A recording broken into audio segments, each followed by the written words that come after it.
em que a gente executa uma ação, a gente fica praticamente na condicional de receber de volta o resultado daquela ação que impetramos.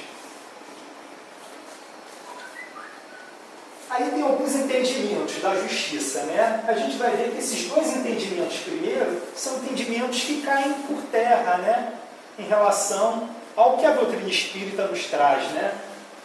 Primeiro aquele provérbio latino, dura lex sed lex, né? A lei é dura, mas é a lei. A gente vai ver que as leis divinas, elas são certas, implacáveis, mas não são irreversíveis, elas não são duras, elas não são implacáveis no sentido da total ausência de comoção, de sentimento. A gente vai ver que a lei maior é uma lei de misericórdia. Inclusive já tivemos aqui falando sobre isso, né? A lei divina, ela se rege na misericórdia, né? E o outro entendimento é a lei de Talião, né? Durante muito tempo eu pensava, se Talião é uma pessoa, eu procurava nas enciclopédias na época, né? Mas não, Talião é um termo, né? É um termo latino, né? Lex talionis, né? Lex, né, de lei, que a gente já viu lá em cima, e tali significa igual, né? Então, é uma lei que estabelece a proporcionalidade da pena no mesmo grau da ofensa. Ou seja, o que fizeram comigo, eu tenho direito, é o princípio da lei de Talião, eu tenho direito de fazer a mesma coisa com o outro, né? É o famoso olho por olho, dente por dente. O Gandhi, já muito sábio, né?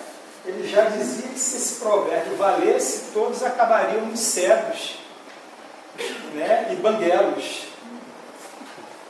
Porque todos estamos numa margem de possibilidades de cometer nossos erros também.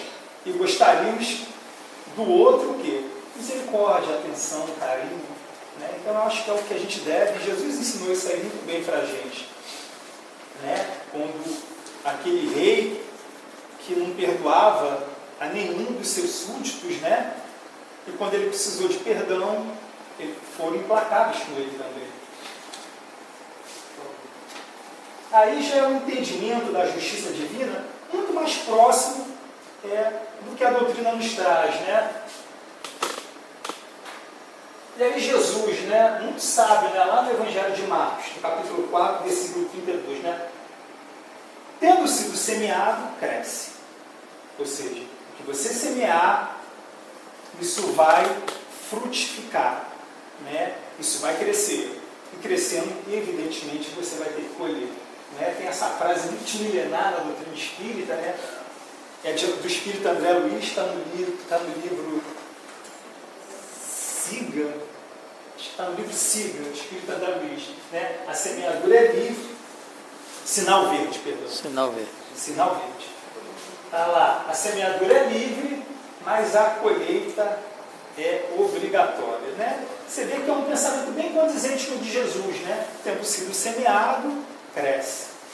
Né? A gente vê lá também Paulo, na sua carta à comunidade de Gálatas, ele diz o seguinte: não erreis, Deus não se deixa escarnecer, porque tudo que o homem semear, isso também ele ceifará. Né? E aí ele continua: o que semear da carne é corrupção, o que semear do espírito é espírito, é vida eterna. Né? Mas eu acho interessante aquilo ali: tudo que o homem semear, ele também se fará, porque é inevitável. Esse é o princípio da justiça, da justiça equânime que todos queremos e que todos desejamos. Eu não quero que o outro tenha, eu quero que eu tenha direito como fruto e resultado do meu esforço, do meu trabalho. Eu não posso desejar nada de ninguém, só aquilo que evidentemente eu tenho direito. No livro Nosso Lar, o espírito André Luiz, né, para quem já teve o prazer de ler esse livro Nosso Lar, a gente vê que André Luiz, em algum momento, ele fala, né, das moradias de nosso lar, né, que uns têm uma moradia maior, né, mais apresentável, outros têm uma moradia mais humilde. Ou seja, até no nosso lar, as bases de justiça, elas se encontram presentes. né? E a gente vai ver que um dos elementos para ocorrer a justiça é justamente a desigualdade, né? A desigualdade e a justiça, elas estão intimamente vinculadas, né? Nas bases do merecimento do esforço próprio, né? A cada um conforme as suas obras, né? E aqui o Emmanuel, sempre muito feliz, né? O bem semeia a vida e o mal semeia a morte. O primeiro é um movimento evolutivo na escada ascensional que liga a divindade. E o segundo é a estagnação. Ou seja, olha, Emmanuel também muito feliz. Ele não fala que com o mal você volta para trás. Não. O mal simplesmente você estagna no caminho. Você não vai para trás, mas também não vai para frente. Você fica ali paralisado, perdendo horas de oportunidade de construir e edificar a sua própria felicidade.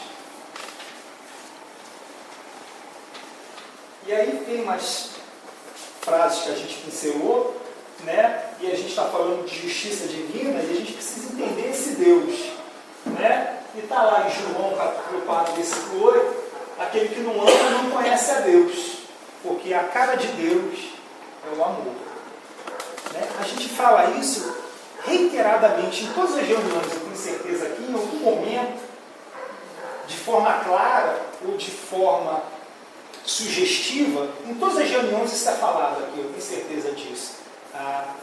O Deus amor, né? É o Deus que Jesus nos apresentou, ao invés daquele Deus mosaico, né? Aquele Deus implacável, aquele Deus incapaz de perdoar, aquele Deus de justiça ríspida e ferrenha, né? A gente vê com Jesus a figura do Deus amor, né? A gente vê com Jesus a figura do Deus Pai. Olha que coisa bacana. Você se refere ao Criador do universo como Pai. Nossa, você aproxima Ele para perto de você, ou você se aproxima e passa a ter com Ele uma relação íntima. Deus é amor, Deus é Pai. Né? E a gente vê em Pedro também, na sua primeira carta, engraçado também, é o mesmo capítulo e versículo. Sobretudo, tem de amor uns para com os outros. E aí essa frase eu acho que é extraordinária, e ela nos lembra o estudo que a gente esteve fazendo aqui, né? Porque o amor cobre a multidão de pecados. Isso é a expressão da misericórdia divina. O amor cobre a multidão de pecados. Então, diante de um perigo, diante de uma situação, de um risco pelo qual a gente precisa passar, porque está na nossa programação espiritual, né? O amor, ele é o elemento atenuador das nossas dores, das nossas aflições. Ele é o elemento que vem a atenuar o nosso sofrimento. Ele é o olhar misericordioso e atencioso de Deus. Pai, amor, para cada um de nós, seus filhos e a sua criação. Então, nenhum bem que a gente faça, como dizia Chico Xavier, fica em vão.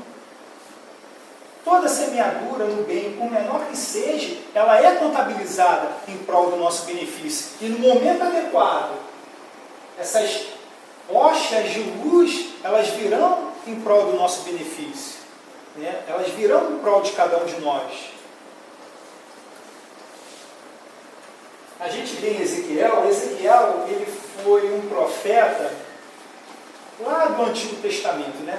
O povo de Israel foi um povo muito nômade, né? Ele se baseou em Jerusalém, mas a todo momento vinha uma tribo, ou vinha um império, ou vinha um reinado, e tirava, expulsava eles de lá. Então, numa dessas expulsões, né, eles foram para a Babilônia. E aí, esse é o período em que o profeta Ezequiel, né, profeta médium, ele atuou, né? Inclusive ele montou, até Ezequiel, a gente está falando aí em 500 anos antes de Jesus, de 500 a 600 anos antes do Cristo, né? E a gente vai ver o seguinte, Ezequiel é interessante que ele montou uma escola de profetas, né? Uma escola de médiuns.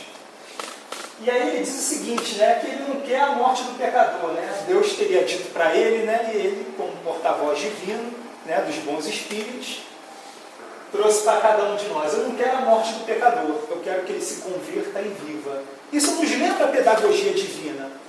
Né? A pedagogia divina não quer o nosso sofrimento em nenhum momento. A justiça ela não é implacável. Né? Em nenhum momento a misericórdia divina se compraz, né, ou se deleita com o nosso sofrimento, com a nossa angústia. Muito pelo contrário, né? Eu não quero a morte, eu quero que ele se converta e viva, eu quero que ele aproveite a oportunidade, ainda que ladeada pelo sofrimento, e a gente vai ver o quanto o sofrimento, quando bem aproveitado, ele pode ser um elemento otimizador da nossa evolução, mas ele quer que a gente viva e que não se entregue ao lamento, ao murmúrio, né, ao desespero, nada disso. Isso pode servir como ensinamento até contra a pena de morte, né? Sem dúvida, com certeza.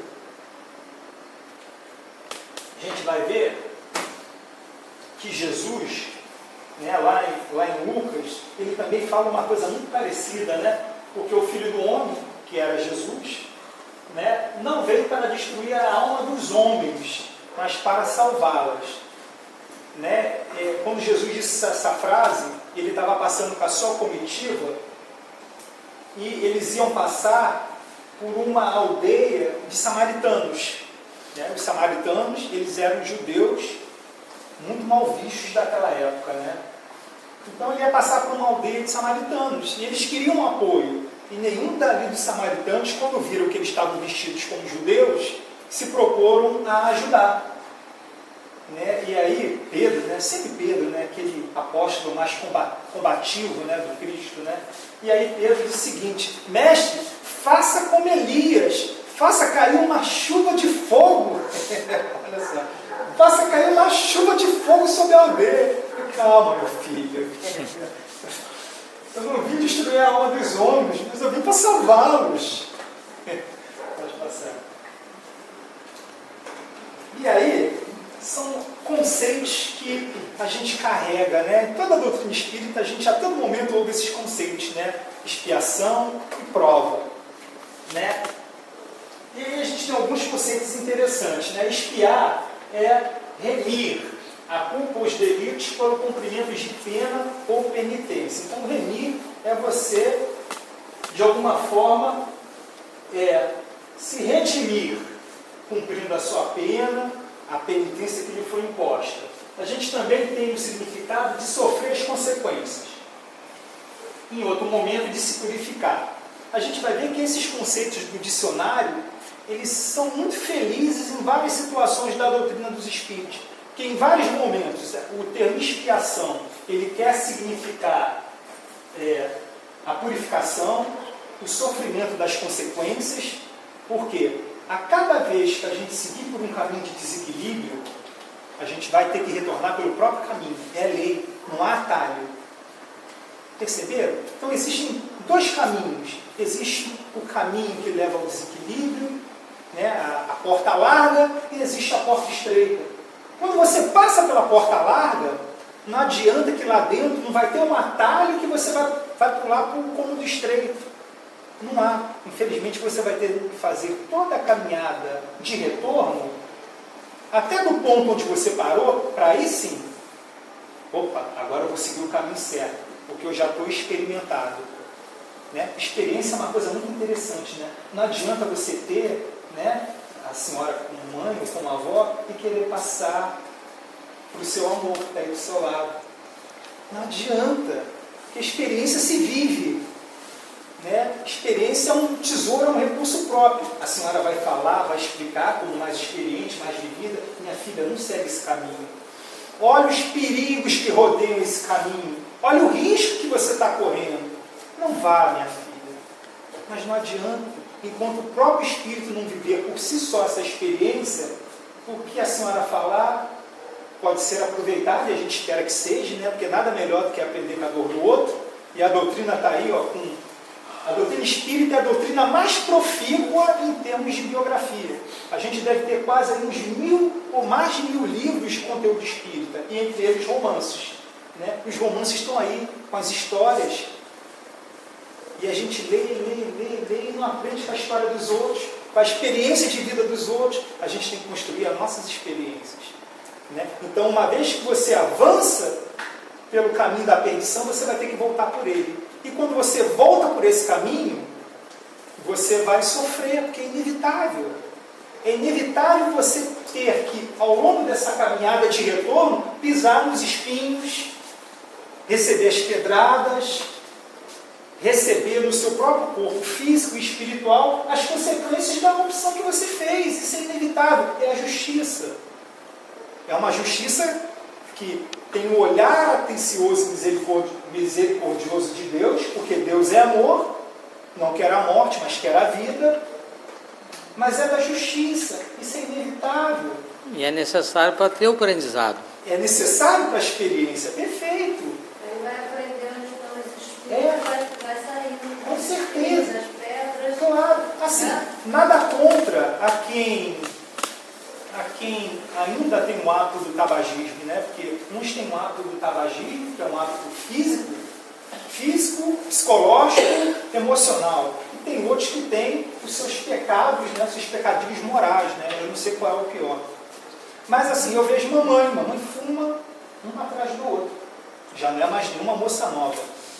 E a gente teve a oportunidade de visitar a minha tia, que fumou durante anos e anos, e terminou os seus últimos dias como encarnada numa cama de hospital, mal conseguindo respirar. E minha mãe viu aquilo tudo.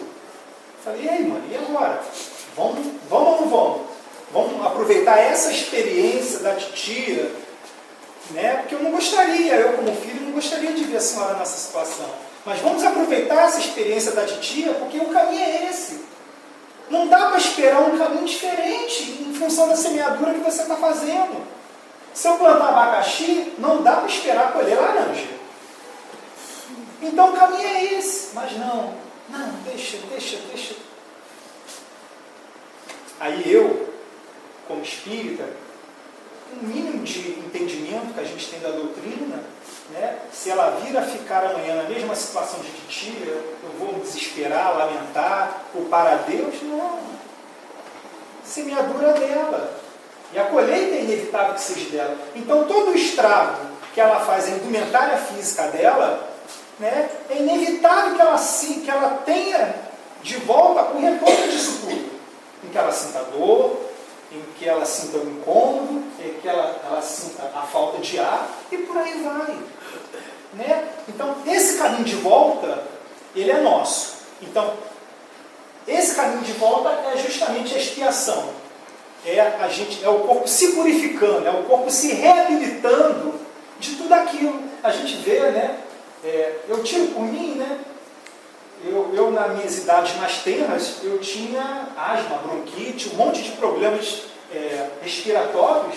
Mas por que eu reencarnei com tudo isso? Porque eu já fui um tabagista de longa data em experiências anteriores da vida. Então é inevitável que esse desarranjo que eu não só dei ao meu corpo físico, mas como ao meu corpo espiritual também, quando eu vir a formar um novo corpo, é que esse desarranjo ele venha e se reflita na construção de um novo corpo, numa nova oportunidade reencarnatória. Então é normal, né? Quis Deus e a misericórdia divina que esse período de purificação do meu corpo perispiritual e físico, ele durasse até os 5, 6 anos, não permeia até os dias de hoje. Né? Mas poderia permear, e seria para mim muito bem claro, graças à doutrina dos espíritos, a eventual causa. É a criança que já nasce com cirrose. E aí, como explicar isso?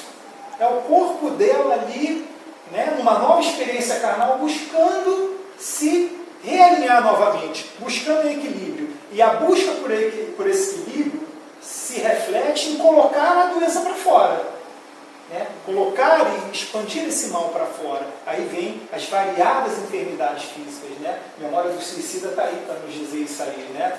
Dos nossos 4 companheiros que voltaram a reencarnar novamente. Né? 4 não, 3 que voltaram a reencarnar novamente. Cada um voltou com mazelas terríveis no corpo físico.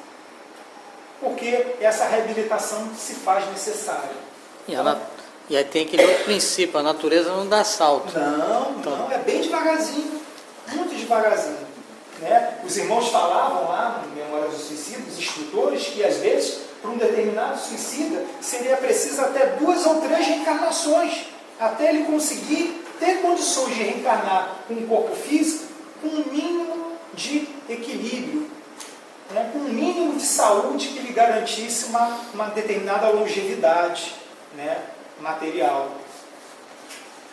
Bem, provar, né, é estabelecer a verdade. Né? Prova é se submeter à prova.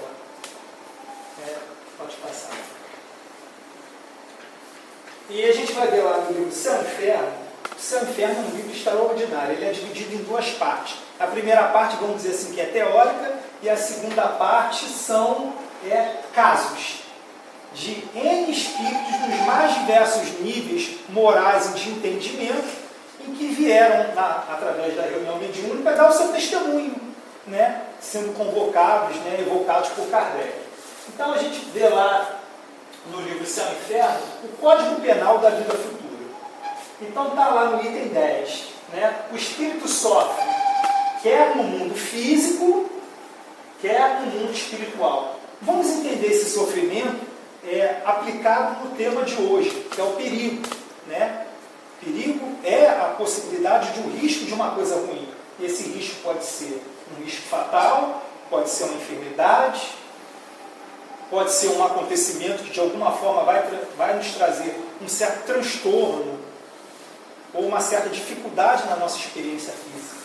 Né? Então o espírito sofre, quer no mundo material, quer no mundo espiritual. E por que a gente sofre? Porque ainda somos imperfeitos.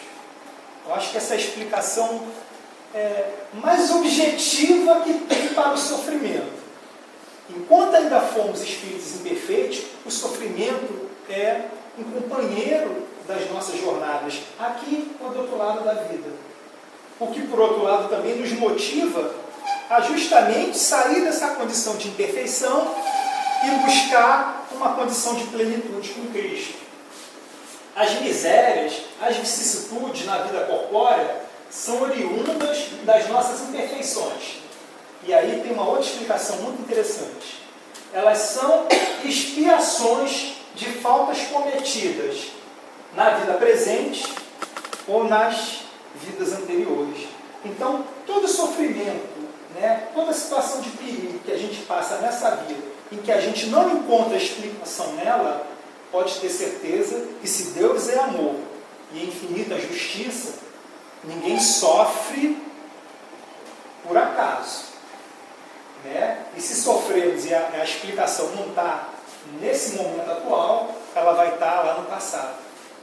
Então, quando uma mãe for desencarnar, e tudo indica que vai desencarnar em situações delicadas de saúde, né, a causa está onde? Está numa encarnação anterior? Não, está nessa própria. O bebezinho, cuja bala atravessou a janela, a causa, o que o bebê teve a oportunidade de fazer para que colhesse, né, daquela semeadura? Não teve nem tempo. A causa está onde? Está no passado. Né? E isso só a doutrina espírita é capaz de trazer para cada um de nós. As causas da nossa dor e do nosso sofrimento. Pode passar, por favor. E aí a gente tem lá no Leon Denis um livro fantástico também, chamado O Problema do Ser, do Destino e da Dor. Ele fala as razões do sofrer. Né? Leon Denis diz que a dor corrige, né? Que a dor educa, a dor aperfeiçoa, a dor exalta. E aí a gente se lembra lá de Jesus: bem-aventurados que sofrem, porque serão consolados. Basta sofrer? Sofrer por sofrer? Não. Mas tem que sofrer com consciência. Tem que sofrer com aquele sentimento de humildade, de reportar a todo momento a Deus o apoio e o auxílio necessário. É o sofrer sem rancor, sem animosidade, é o sofrer resignado. Esse sofrer é o libertador. Esse é o sofrer de quem, de alguma forma, se não conscientemente, mas intuitivamente, entende a razão do seu sofrimento e recebe aquela expiação delicada, né, de bom grado, buscando aprender com aquele ensinamento. E a gente vem lá no item 16, né, do Código Penal da Vida Futura, a questão do arrependimento. Conquanto seja o primeiro passo para a regeneração, não basta por si só. É importante a expiação e é importante a reparação. E aí, os Espíritos falam uma coisa assim extraordinária, né, que vale a pena a gente tentar memorizar. Né? É um passo a passo. E é um caminho que nenhum de nós tem como escapar diante dos erros, né, de outras vidas ou dessa vida, que é arrepender, que é expiar e que reparar. Essas são as condições necessárias para apagar os traços de uma falta e as suas consequências. Então, a gente tem que arrepender, a gente tem que expiar. Arrepender é reconhecer que errou. Expiar é fazer o caminho de volta. E reparar é inevitável, né? É reparar o mal que a gente fez aos outros. Ou a nós próprios. Ou a nós próprios. Então, o arrepender, o expiar e o reparar são três condições que nenhum de nós consegue fugir. É lei da vida. Não há como correr disso. Não há como ludibriar, não há como enganar a providência divina diante dessa realidade. Por mais que a gente tente, por mais que a gente queira, né? A reencarnação era um dogma aceito, né, com o nome de ressurreição, até a Idade Média. Até lá, o ano de 300 depois de Cristo, 326 por aí, entre 300 e 400, o entendimento que a gente tem de reencarnação, que na época se chamava ressurreição, era uma coisa aceita. Mas aí dizem, né, os historiadores que uma rainha, com medo das consequências que ela haveria de escolher, ela resolveu, não, acaba com esse negócio de ressurreição. Eu não me admito voltar numa condição de subalternidade, ou de dor, ou de sofrimento. Não. Acaba com reencarnação, ou ressurreição, como era entendido na época. Não. Eu, diante dos meus pecados, eu vou no máximo para o purgatório e daí para o céu. Não adianta a gente tentar ludibriar a vida. Deveremos nos arrepender, reconhecer e reconhecer do coração os nossos erros. Precisamos fazer o caminho de volta. Isso é inevitável. E precisamos reparar as injustiças que tivermos efetuado aos outros.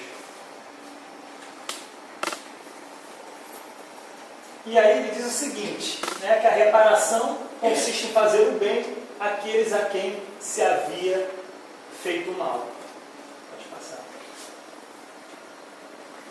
Aí está lá no livro dos Espíritos, né, pergunta 999. Né? O arrependimento durante a vida, para que as faltas do Espírito se apaguem e ele ache graça diante de Deus. Então, basta se arrepender? Não. Tem que fazer o caminho. É arrepender, é fazer o caminho de volta, e o caminho de volta, dependendo até onde você foi no desequilíbrio, o retorno é doloroso, porque todo parto não é doloroso. Jesus nos conclama o homem novo. Ao nascer o homem novo, todo nascimento é doloroso. Então, o caminho de volta, não há como esperar benesses. Ele também vai ser doloroso. Vai se desvestir desse homem velho, vai ser difícil. Né? Haja vista a nossa realidade aqui, né? Todos nos dedicamos ao trabalho do Cristo, mas a gente sabe no fundo de nossas almas, e cada um de